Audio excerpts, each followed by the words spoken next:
estamos começando mais um G5 Entrevista. Hoje no estúdio estamos com a doutora Andréia Silva, uma advogada especialista em direito de família e sucessões. Andréia, vamos começar com um assunto bem delicado, mas do momento. Que história é essa desses bebês reborn? Então, Dani, bebê reborn é a nova onda do momento, né? São as novas discussões jurídicas que nós temos aí. E é interessante porque ela não está somente no campo jurídico, está no campo social, no campo da psicologia, longe de mim querer adentrar nesses quesitos que não é a minha especialidade, não é a minha área de conhecimento. Então, vamos focar aqui nas questões jurídicas. Então, vamos lá. Já teve alguém te procurando com isso ou você já estudou algum caso de alguém procurando pensão alimentícia para bebê reborn? Não tive casos concretos ainda no escritório. Já tive consultas, pedidos de assessoria de alguns colegas, mas caso concreto de clientes me procurarem pessoalmente com esse aspecto do reborn ainda não. Mas temos visto aí diversas nuances nesses quesitos dos reborns, como discussões aí acerca dos alimentos, né, ditos alimentos, que na verdade não são alimentos, regulamentação da convivência, né, de como se pode dividir essas despesas, e vamos caminhando aí nessa... Então, uma coisa que me chocou é porque, assim, eu vi até algumas coisas a respeito de pessoas falando assim, não tá esse surto, as pessoas não estão fazendo isso, tudo isso é fake, estão aproveitando, navegando, mas pelo que você está falando, tem sim pessoas que estão misturando as coisas, achando que aquele bebê tem direito como uma criança. Sim, infelizmente nós temos esses posicionamentos. Olha, Dani, somos seres humanos, né? Nós somos dotados aí de diversas questões que trazem afetações no nosso dia a dia. Nós havíamos, inclusive, conversado isso um pouquinho antes aqui. Nós estamos vivendo uma sociedade que ela está cheia de peculiaridades, né? São diversos reflexos que nós temos pela modernidade que nós vivenciamos hoje, as modalidades de famílias modernas, né? Nós não podemos esquecer que, a partir da Constituição Federal de 88, né, a nossa Constituição vigente, nós tivemos uma multiplicidade de entidades familiares, né? Até então, nós tínhamos reconhecidas a entidade familiar que era calcada ali no homem, na mulher, formada por um vínculo matrimonial efetivo, ou seja, né, formada por um casamento. Então, era basicamente, aí traduzindo, pai, mãe, filhos, e então nós não tínhamos essa multiplicidade de entidades familiares. E com o passar dos tempos, né, calcado ali na Constituição Federal, no livre planejamento familiar, numa maior liberdade para as mulheres, com a ascensão profissional dessas mulheres no mercado de trabalho, nós fomos tendo aí ao longo desse período o multifacetamento da sociedade como um todo. Né? E isso não é diferente no âmbito do direito das famílias. E aí, quando a gente fala em direito das famílias, nós temos que lembrar que o direito das famílias ele vai ter reflexos ali também no direito das sucessões em algum momento. E então, com essas entidades familiares modernas, né, que foram se formando, nós tivemos aí a diminuição de filhos, ou a opção de não ter filhos, né, de não gerar filhos, ou que os filhos adviessem de uma outra forma que não a biológica. Exato. Né? E com essa modernidade, dentre elas, hoje nós temos os reborns. E isso não é uma mera onda do momento. Na verdade, isso já vem acontecendo há um determinado período de tempo, mas agora, né, em especial por pessoas famosas publicarem, que estão cuidando, que estão criando né, essas bonecas, isso querendo ou não dá uma maior visibilidade. E é óbvio, existem pessoas, sem sombra de dúvidas, que surfam aí nessa onda para poder ganhar algum destaque, algum like. Mas realmente tem pessoas, né, famílias, casais, que adotaram e que adotam os reborns como ente da família, assim como adotam animais. Então, vamos tentar deixar claro para quem nos acompanha. Assim como esses bebês, essas bonecas, não têm direito, por exemplo, a fazer tratamento no SUS, não tem direito a consulta médica, existe algum direito que esse bebê tem, que essa família tem por criar uma boneca? Não. Na minha modesta visão, Dani, esses, né, ditos bebês, essas bonecas, elas não são sujeitos de direitos, né? Primeiramente, por quê? Não são seres sencientes. Então, por exemplo, os animais domésticos, animais de estimação, em um determinado momento, né, da história jurídica, eles eram considerados como coisas, né, objetos, assemelhados a objetos. Com o passar do tempo, o entendimento da jurisprudência, né, que é aquele entendimento que vai sendo firmado nas decisões dos tribunais brasileiros, esses entendimentos foram alterando, né, foram mudando ao longo do tempo, e os animais, né, em especial os animais domésticos, animais de estimação, eles foram retirados do campo do direito das coisas. Então, eles deixaram de ser considerados pela doutrina e pela jurisprudência como coisas. E passaram a ser tratados como seres sencientes, né? Ou seja, seres que são dotados de uma certa sensibilidade. Mas vamos lá, né? Os animais, eles têm uma vida, né? Eles respiram. E, de certa forma, né, eles têm, vamos dizer, sentimentos, né? Eles são responsivos à manifestação de carinho, né? Então, um tratamento diferente. Sim. Agora, uma boneca, ela não tem qualquer tipo de personalidade, né?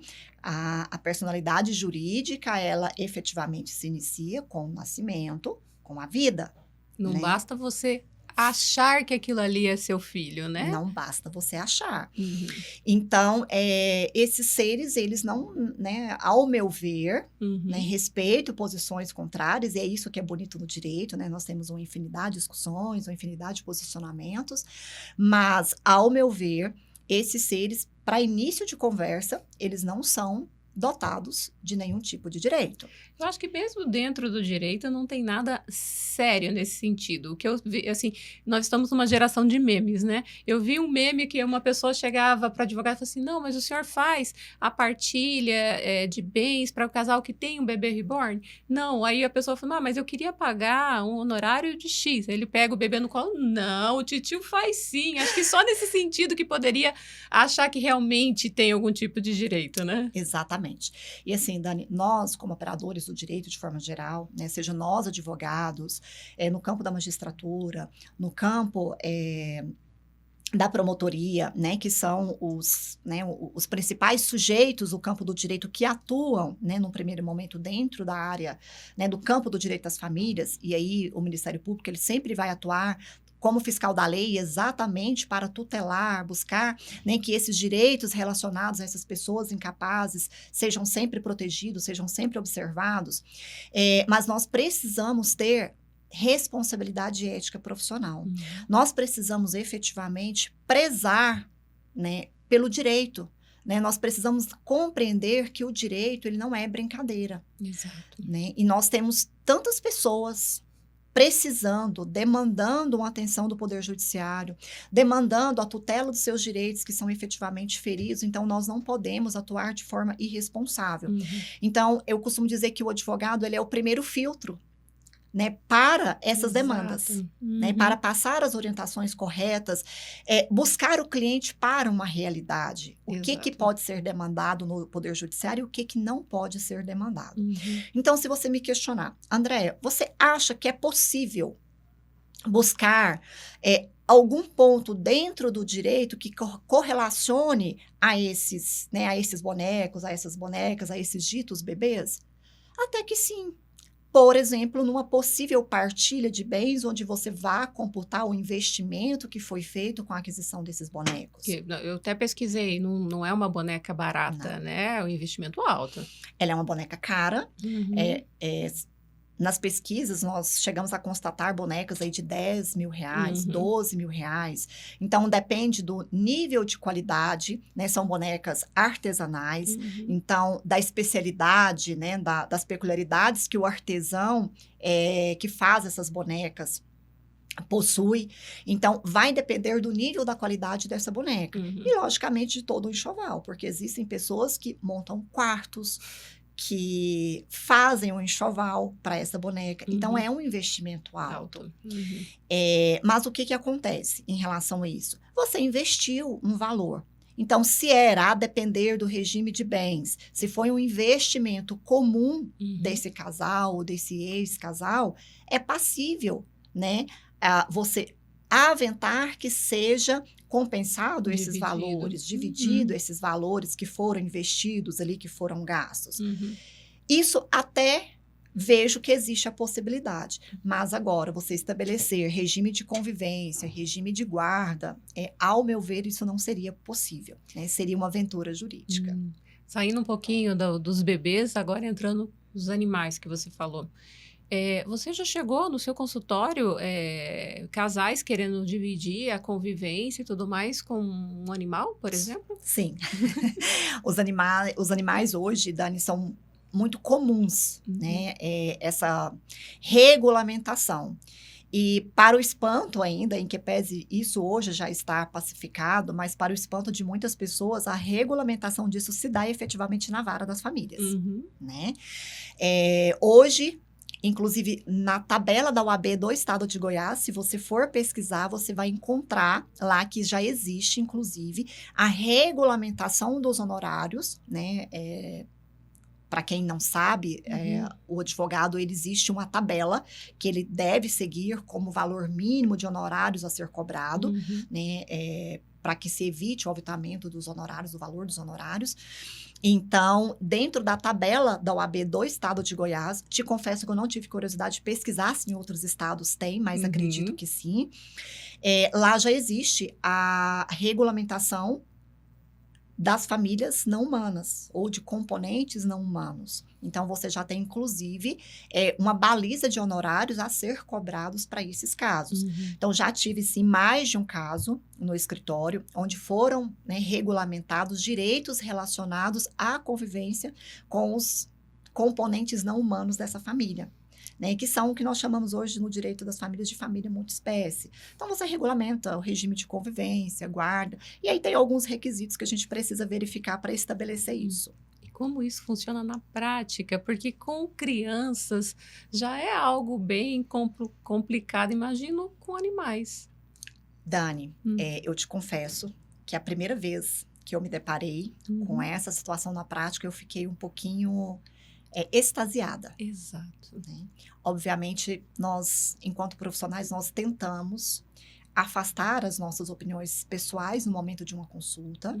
Nós temos que tomar o cuidado para não deixar isso interferir ali no nosso posicionamento jurídico, na orientação jurídica para o cliente.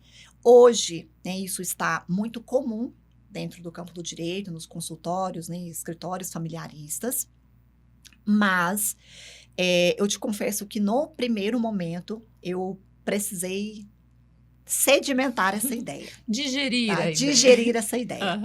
Porque nós que trabalhamos nessa área, nós vimos muito descaso, né, das famílias de forma geral com os componentes humanos dessas famílias. Exato. Crianças passando necessidade, crianças sendo abandonadas afetivamente, né, que é um outro aspecto que nós podemos falar, inclusive, relacionado também à temática dos reborns, né? Porque a Constituição Federal, ela estabelece e ela preza dentro do direito das famílias pelo afeto.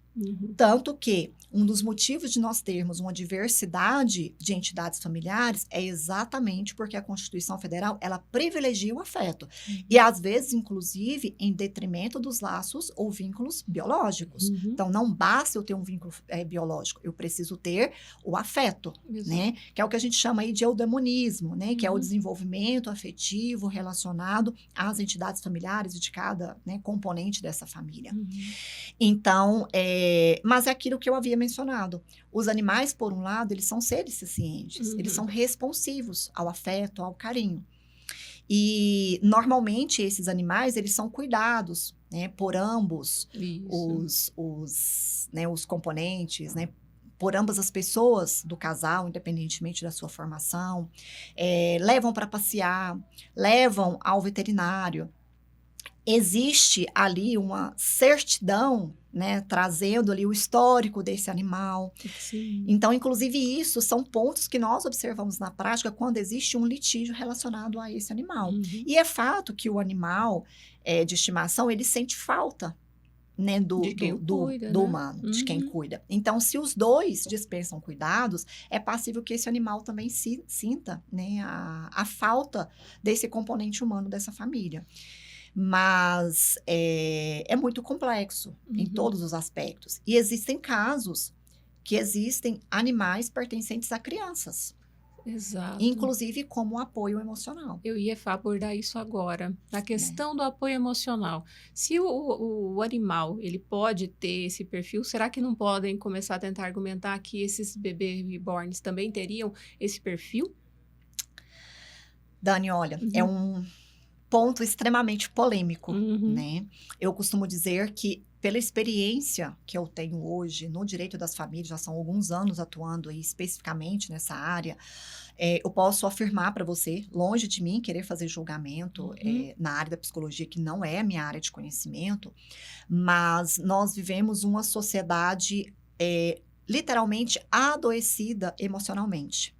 E eu tenho dito muito isso, que as pessoas, elas não estão tendo a responsabilidade emocional, responsabilidade afetiva, nem consigo mesmo. Uhum. Então, essas pessoas, né, se nós formos adentrar um pouquinho aí dentro do aspecto da psicologia, né, da psicologia da família, logicamente, normalmente, essas pessoas, elas têm uma afetação, uma carência, né? Se nós formos analisar o que a psicologia, os especialistas da área têm dito, são pessoas que são carentes de afeto, foram possivelmente, não são todas, Uhum. obviamente, mas possivelmente foram abandonadas na sua Negligenciadas de alguma infância, forma, né? negligenciadas afetivamente, Uhum. moralmente, de alguma forma. E além disso, se isso não ocorreu com ela deixou de vivenciar algo na vida dela e ela busca esse bebê para suprir algum momento, Uhum. algum ponto na área dela.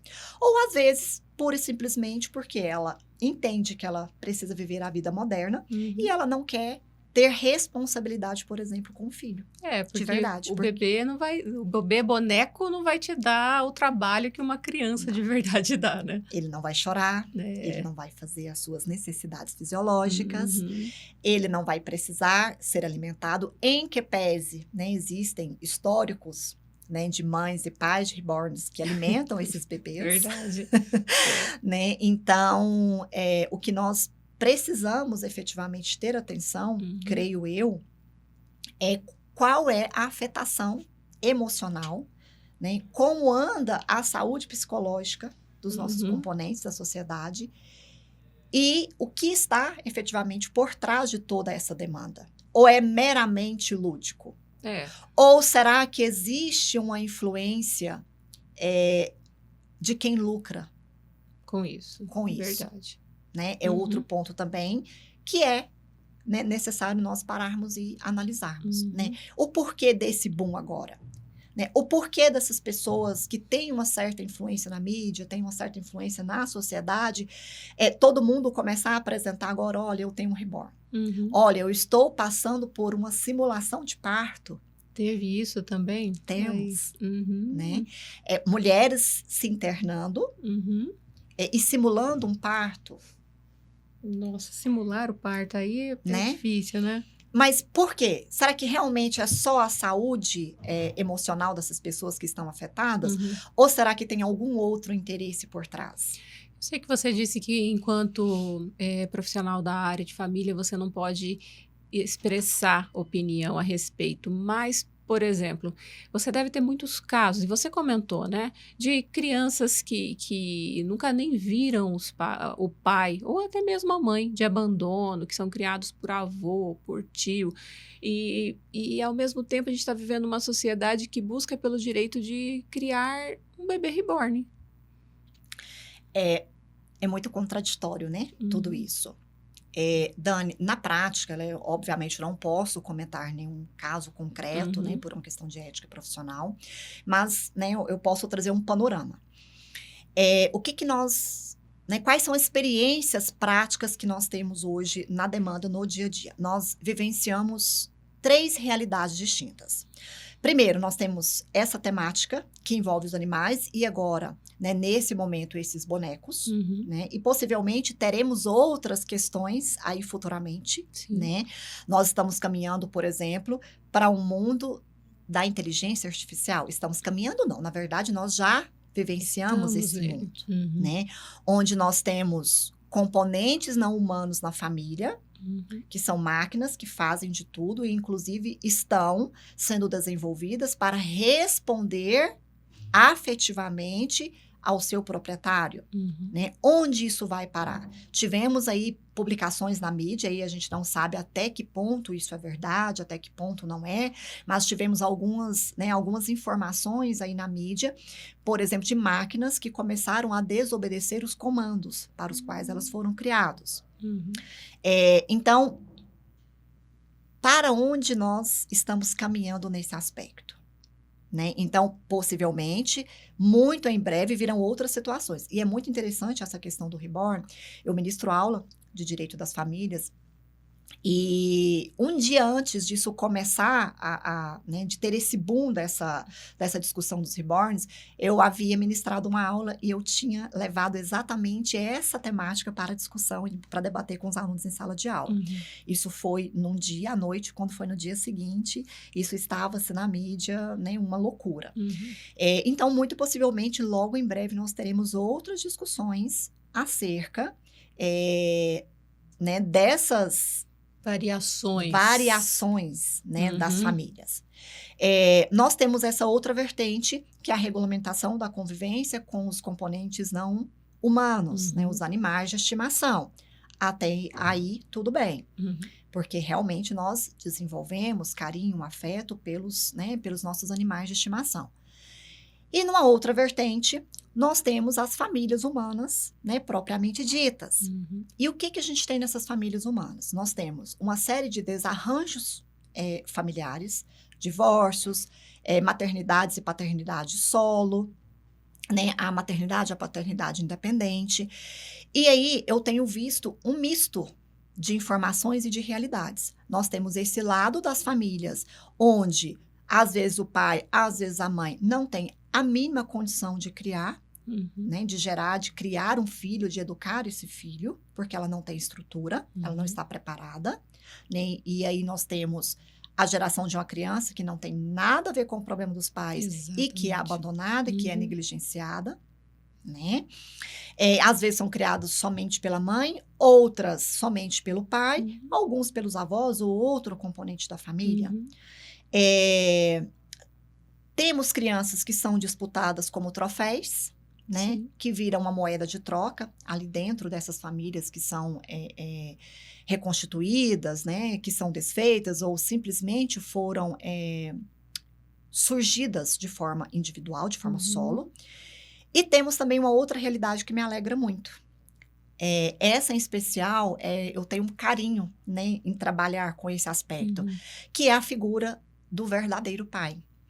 Então, da mesma forma que nós temos essas peculiaridades, né, eu digo que são as tristezas do direito das famílias, a gente tem uma outra realidade muito bonita, que são os pais que realmente estão se dedicando, buscando criar os seus filhos, ter uma convivência efetiva, realmente de cuidar. Só que aí, muitas das vezes, ouso te dizer que a grande maioria das vezes, a gente encontra também um outro esbarro, que é o preconceito da sociedade e muitas das vezes o impedimento da própria mãe em barrar essa convivência. E às vezes até dentro do próprio Poder Judiciário a gente ainda percebe, né, um certo tratamento diferenciado quando é o pai que busca cuidar desse filho, busca conviver, né? Nós enxergamos o homem muitas das vezes como incapaz de cuidar da sua prole. Né? Nós entendemos muitas das vezes que o homem, né, pela sua Uhum.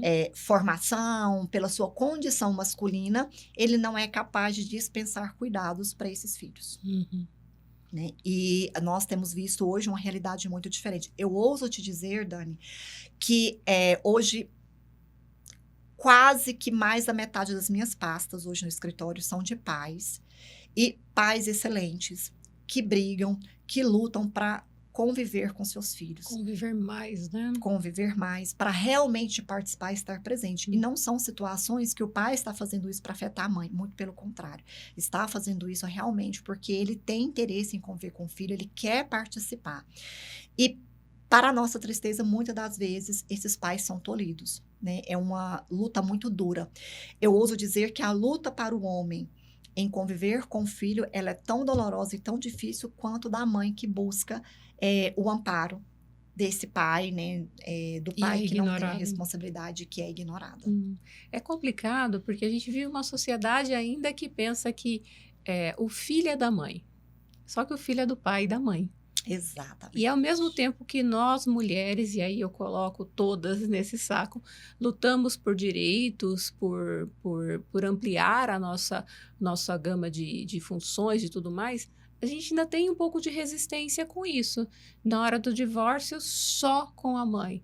Não necessariamente porque tem estudos nesse sentido de que a presença tanto do pai quanto da mãe são essenciais para o bom desenvolvimento da criança, né? São, Dani, tanto na área da psicologia quanto na área de interesse social, de forma geral, a presença dos dois, ela é importante. Né? Cada um desenvolve um papel no desenvolvimento ou no melhor desenvolvimento dessa criança. E nós, né, no campo jurídico, nós não podemos perder de vista que, na verdade, isso é um direito da pessoa em desenvolvimento, ou seja, da criança. Exato. É direito dela, é interesse dela que ela cresça com a presença de ambos. Ela não tem que ser colocada numa posição de escolha por um ou por outro. Então, é função dos dois, tanto do pai, tanto quanto da mãe, de criar, de educar, de participar, e ambos têm o seu lugar, né, de importância na vida dela. Então, para que uma criança, isso está, né, provado cientificamente, existem diversos estudos, inclusive existe um estudo de Harvard publicado, onde demonstra que as crianças que são educadas, que são criadas por pais e mães juntos, né, são crianças mais desenvolvidas, elas têm uma maior propensão a serem melhores profissionais, a serem melhores como futuros pais, futuros maridos, e até futuras de serem mães, mais seguras, esposas, né? a serem mais seguras, porque ela cresce com o afeto de ambos. Então, esse afeto vai trazer a paz para ela desenvolver, vai trazer, né, a base que ela precisa para que ela cresça em todos os aspectos da vida dela. Tanto nas questões afetivas, emocionais, sociais, assim como no campo profissional. Só com uma conversa rápida dá para ver que o advogado de família ele tem que ser um pouco psicólogo também. Com Não certeza. estou falando que você mas tem que entender um pouco de tudo que está acontecendo naquela disputa, naquela demanda, né? Sim, Dani. Hoje, eu costumo dizer que o advogado das famílias, primeiramente, ele precisa ter, né, uma humanidade maior. Né? Nós precisamos ter uma sensibilidade para entender, né, as demandas do cliente. Precisamos compreender, né, os aspectos que envolvem essa família, né, já que dentro do ambiente doméstico familiar é uma infinidade de possibilidades que se tem. Então, nós somos o primeiro filtro dessa pessoa, desse cliente que chega. Então, nós precisamos ter uma escuta ativa, mas, ao mesmo tempo, paciente, né, de compreender e ser o porto seguro dessa pessoa no primeiro momento. Então, a gente precisa ter atenção, ouvir com sensibilidade e entender a demanda dela. Obviamente, nós precisamos estudar um pouquinho de psicologia, né? Logicamente, nós não conseguimos ser especialistas, mas a gente precisa analisar e compreender, né, o básico. E hoje é essencial para que um advogado familiarista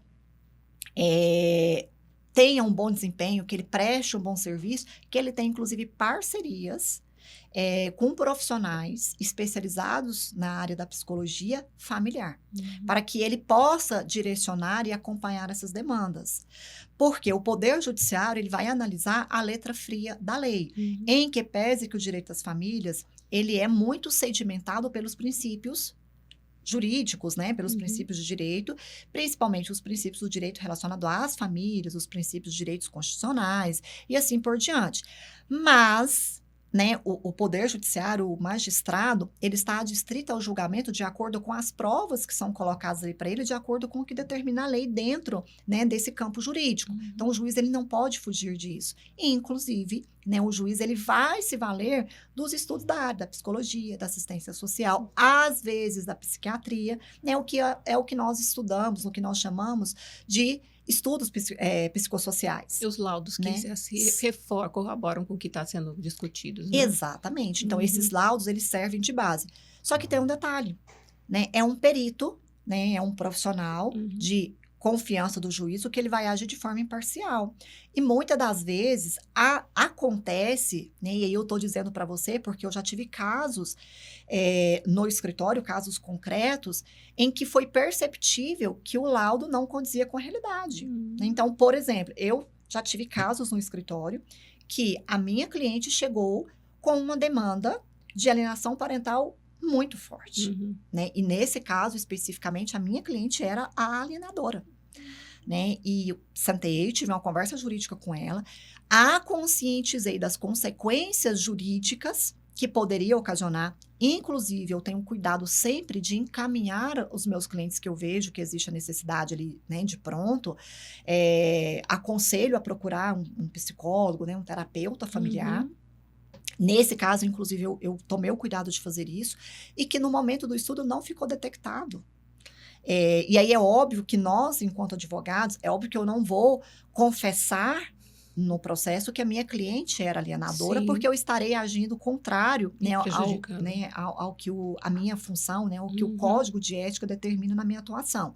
Mas também eu não posso negligenciar a situação dela, né, os fatos que ela me narrou. E aí eu preciso chamar essa cliente ali, conversar com ela, conscientizá-la do prejuízo que ela está ocasionando para essa criança. Exato. Conscientizar que a principal prejudicada não é o pai que está sofrendo, é a criança. Que nessa disputa, quem sai perdendo de qualquer forma é a criança, Exatamente. Né? Então, o apoio desse profissional no escritório, da área da psicologia, né, os terapeutas familiares de forma geral, eles nos dão esse suporte, inclusive, para direcionar esse cliente para que ele tenha ali um apoio, para que ele faça um acompanhamento e para que ele cuide da própria saúde mental. Acaba que o direito da família é uma área extremamente delicada, né? Tirando essa parte, por exemplo, dos filhos, nós temos a situação do casal que está se divorciando.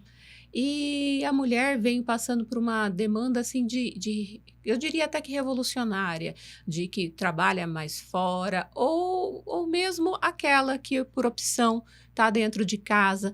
Você, na prática, vê ainda toda aquela questão, assim, na hora do divórcio. A pessoa que trabalha, seja ela homem, seja mulher, fala assim, não tem que dividir os bens porque fui eu que trabalhei. Isso ainda acontece hoje em dia, mesmo com tudo isso que todos temos acesso? Acontece, Dani. Acontece ao inverso também. Muitas das vezes acontece de situações, né, casos concretos em que pese que isso não é muito falado, mas existem casos reais que existe o papel invertido, o homem às vezes fica em casa, muito raro de acontecer, mas acontece. Maciçamente são casos das mulheres, tá? Hoje nós temos o regime, né, de bens, o que organiza patrimonialmente esse casal, as normas que vão reger o patrimônio desse casal, é o regime da comunhão parcial de bens. Ou seja, né, tudo que foi adquirido de forma onerosa no decorrer desse casamento vai ser partilhado de forma igualitária. Por quê? Porque existe uma contribuição presumida, né, independentemente de quem trabalhou. Então, existe essa contribuição no ambiente doméstico familiar, inclusive no campo do patrimônio. Né, o direito às famílias ele é composto por direitos disponíveis, indisponíveis, direitos existenciais e não existenciais, ou seja, patrimoniais.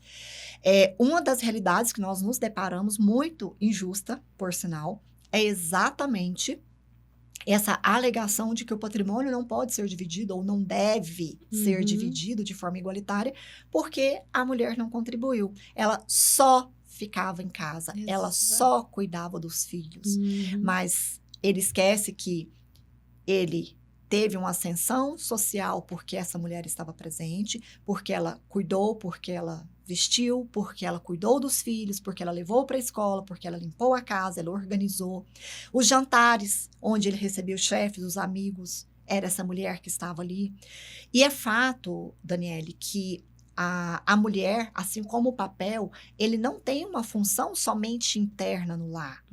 Mas é fato que isso está, né, é comprovado também dentro de diversos estudos que existem, que o casal, ele une forças. Ele dá o suporte para o outro. E esse suporte não é só financeiro. Inclusive, o suporte emocional para que esse homem consiga sair para o campo de trabalho e ter um melhor proveito. Exato. E aí, a mulher, ela tem o que nós chamamos de trabalho invisível, que é esse trabalho do lar. Né, que não é reconhecido.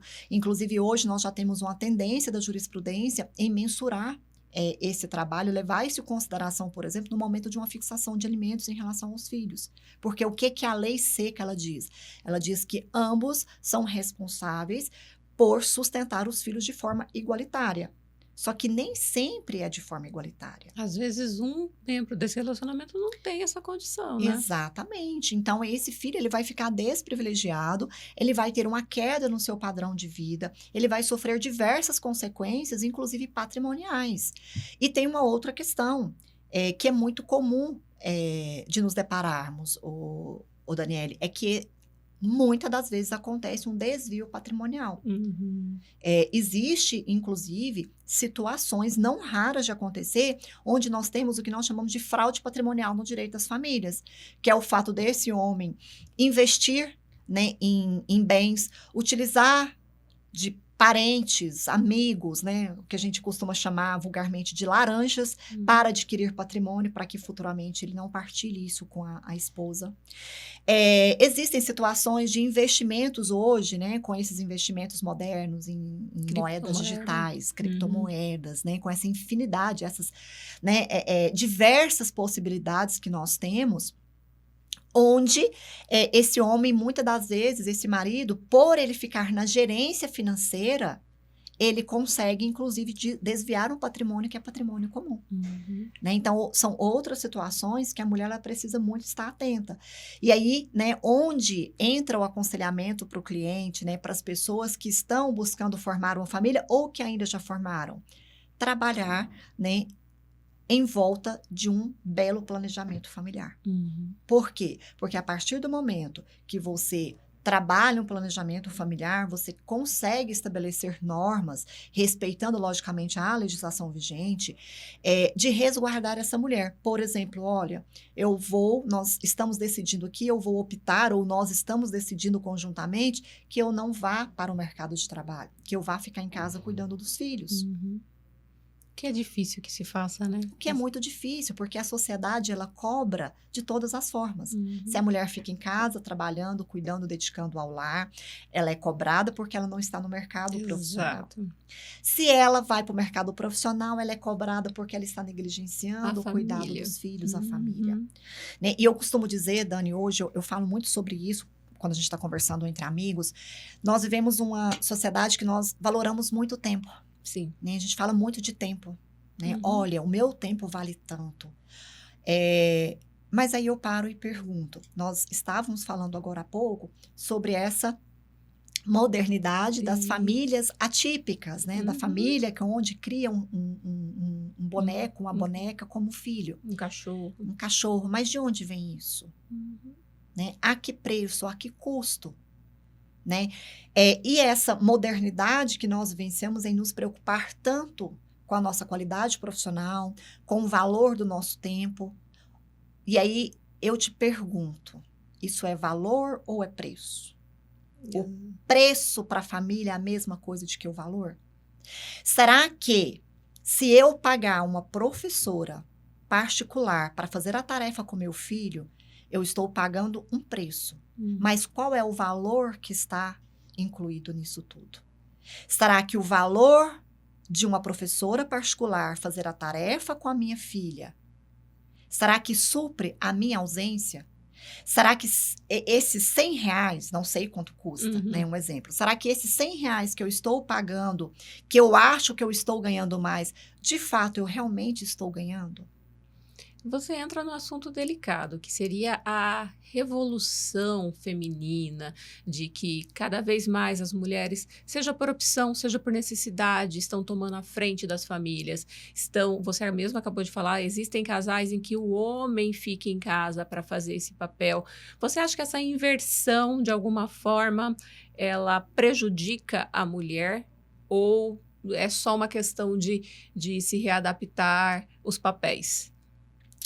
Adoro assuntos polêmicos. Esses dias, os alunos me disseram que eu sou corajosa em levantar alguns assuntos em sala de aula. Dani, eu acho que tudo depende. Eu acho que não existe um preto e branco muito definido dentro de um ambiente familiar. O que eu prezo, o que eu entendo que deve ser feito. Tudo deve ser muito bem conversado, tudo deve ser muito claro. Por quê?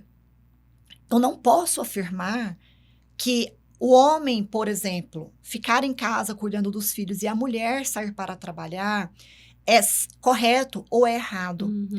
O que eu, Andréa, né, penso sobre isso? Eu acredito realmente que cada pessoa ela tem o seu papel, ela tem o seu lugar.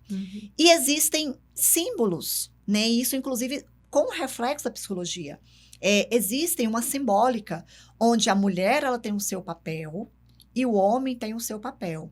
E aí, veja bem, quando eu utilizo o termo mulher, eu utilizo o termo homem, eu não estou excluindo as famílias homoafetivas, eu não estou deixando de abarcar, porque ainda assim que seja essa configuração, cada um vai exercer o seu papel de acordo com aquele arranjo familiar, de acordo com a sua identificação, né? Então, o que eu vejo? Existe uma simbologia, existe um reflexo. E é fato que nós, né, mulheres, nós temos uma sensibilidade talvez um pouco mais aflorada, nós temos um dom diversificado do homem, né? A mulher, ela tem essa sensibilidade, né? Essa feminilidade, essa postura de sensibilizar, pelo menos via de regra, o local onde ela está, de trazer leveza, né? De trazer harmonia. E o homem, ele tem esse papel mais firme, mais forte, né? Pelo menos é o que se espera. E isso é o modelo, né, global que nós estamos habituados, é o que normalmente a gente costuma ver. A mulher, ela fica prejudicada? Ela fica prejudicada. Por quê? Porque nós vivemos uma revolução feminina, onde nós buscamos ocupar espaços que até então era muito longe, muito distante da nossa realidade. Eu não estou dizendo que isso é errado, porque nós fomos segregadas, né, por séculos e séculos e séculos. Né? Eu costumo dizer, não sou velha, tá? Mas eu costumo brincar com os meus alunos que eu me lembro da época que a minha mãe não tinha CPF, ela utilizava o CPF do meu pai. Né? Então, nós não éramos sujeitas de direito. Né? Nós éramos passivas, nós fazíamos aquilo que, num primeiro momento, o pai determinava, depois o marido, e na ausência de um marido, de um pai, o irmão, em especial o irmão mais velho, desculpa. Por quê? Porque nós vivíamos um modelo de sociedade patriarcal onde o homem, ele era o centro da família, ele era o tronco, era quem comandava. E aí nós fomos ganhando, né, um papel ativo, um papel de efetivas atoras na nossa história. Só que isso tem consequências, né? E não sei se nós estávamos preparadas ou se nós nos preparamos para pagar esse preço que nós temos. Então, a mulher, ela fica prejudicada? Na grande maioria das vezes. Seja prejudicadas pela questão patrimonial, conforme você disse, porque ela precisa fazer escolhas, e aí, num possível divórcio, essa mulher, muitas das vezes, ela vai ser colocada num local de descrédito. Ela tem um marido que às vezes tem uma ascensão à posição social, ela fica à sombra dele, e aí ela é reconhecida em função do marido, mas uma possível dissolução dessa entidade familiar, ela vai ser colocada de lado, e aí ela não vai ter mais a oportunidade de trabalho, Perde, inclusive, a identidade, né? Perde a identidade porque ela vive em função do marido. Só que se essa mulher ela sai para o campo de trabalho, ela toma essa posição profissional ativa, ela vai perder também, porque ela está deixando de cuidar dos filhos, ela está deixando de cuidar do seu lar, ela está deixando de vivenciar esse papel simbólico da feminilidade, da sensibilidade dela, em determinados momentos, em determinadas situações. E aí, veja bem, né, não me entenda mal. Eu não estou dizendo que a mulher que vá para o campo profissional, que vá para o mercado de trabalho, não seja sensível e ela não seja... será omissa à família. Que ela é omissa à família. Não estou dizendo isso. Eu estou dizendo que tudo tem um preço. Exato. Né? E aí, aquilo que eu falei, né, o que eu realmente penso é que nós temos que mensurar o que é preço e o que é valor. O que vale a pena e o que não vale a pena. Né? O que vai ser mais caro para mim, né? Enquanto mulher, enquanto componente dessa família. Então, para a gente encerrar, porque isso é um assunto muito rico, mas assim, eu acredito que é falar mais do mesmo. Numa relação marido e mulher, quando ela se acaba, termina e tem filhos, na hora de discutir com quem a criança fica e tudo mais, a questão patrimonial, ela pesa?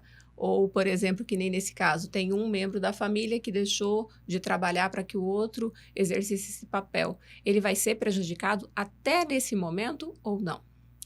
Pesa, Dani. A questão patrimonial, ela é um dos grandes fatores que são sopesados no momento de uma dissolução de uma entidade familiar. Seja pelo divórcio, seja pela dissolução de união estável, independentemente da configuração familiar. Na grande maioria das vezes, é a mulher que vai ficar prejudicada por um motivo ou outro. Vejamos. Se é uma mulher que ela não está no mercado de trabalho, ela só, entre aspas, cuida do lar, né, que já é uma tarefa de extrema relevância, de extrema importância, ela vai ficar prejudicada patrimonialmente, porque muitas das vezes esse marido ele vai cortar os recursos financeiros. Ele vai tirar o cartão de crédito adicional dela, ele vai cortar a Netflix, ele vai cortar a internet de casa, porque ele quer forçá-la a fazer um acordo, muitas das vezes, que seja mais benéfico a ele. Então, ele quer, muitas das vezes, uma partilha desigual, porque ele compreende que ela não trabalhou, que quem trabalhou foi ele para conseguir. Então, ele acha injusto partilhar esse patrimônio. Só que quando eles se casaram, ele não teve a coragem, a decência de sentar com essa mulher e conversar. Falar, olha, eu não concordo em dividir o patrimônio de forma igualitária. Você está disposta a assumir? Não. Ele foi bonzinho e ele disse, olha, meu amor, de hoje em diante, tudo que nós adquirirmos é dos dois. É nosso. Mas aí, na realidade, depois, não é essa. Se essa mulher está no campo de trabalho, está no campo profissional, ela, por consequência, muitas das vezes, ela recebe o apoio, a ajuda com esse filho, com a filha ou com os filhos.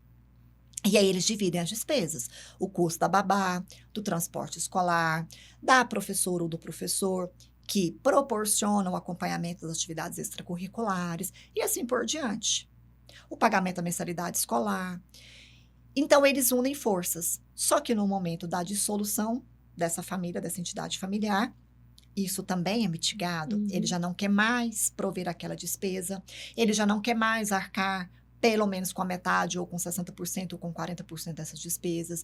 Ele suspende, né, o auxílio patrimonial até que se faça um acordo. Ele deixa, às vezes, de exercer algumas funções, alguns papéis que ele exercia, por exemplo, levar e buscar na escola, levar para atividade extracurricular ou buscar. Então, muitas das vezes, infelizmente, é a realidade que nós ainda temos, que é a mulher sendo prejudicada na grande maioria das vezes. Tanto que o CNJ, né, que é o Conselho Nacional de Justiça, ele tem um protocolo, né, que é um direcionamento para que o Poder Judiciário ele enxergue com um olhar diferenciado as demandas que envolvem pessoas, né, específicas. Então, existem relações homoafetivas, existem mulheres, principalmente mulheres em situações de violência doméstica, familiar. Então, a gente precisa ter esse olhar diferenciado. E muitas das vezes, essas pessoas, elas são, né, se relacionam escolhendo um regime da separação de bens, às vezes por um motivo ou outro, com a alegação de que, olha, eu não quero prejudicar você porque eu pratico uma determinada atividade empresarial e eu não quero prejudicar você, mas eu vou colocar no seu nome aqui o que é seu, eu estou colocando no seu nome. E aí, né, tenho casos práticos nesse sentido. No momento do divórcio, uma das alegações está sendo, olha, esse patrimônio está no nome dela, mas de fato ele é meu, ela não contribuiu. Eu coloquei no nome dela porque ela prometeu que ela iria me pagar. Eu coloquei no nome dela porque eu tinha uma outra situação que eu não poderia colocar no meu nome. E aí esses homens estão reclamando esse patrimônio. Então, mulheres, cuidado, não se casem, não formem união estável sem fazer um planejamento familiar. Nos vemos na semana que vem.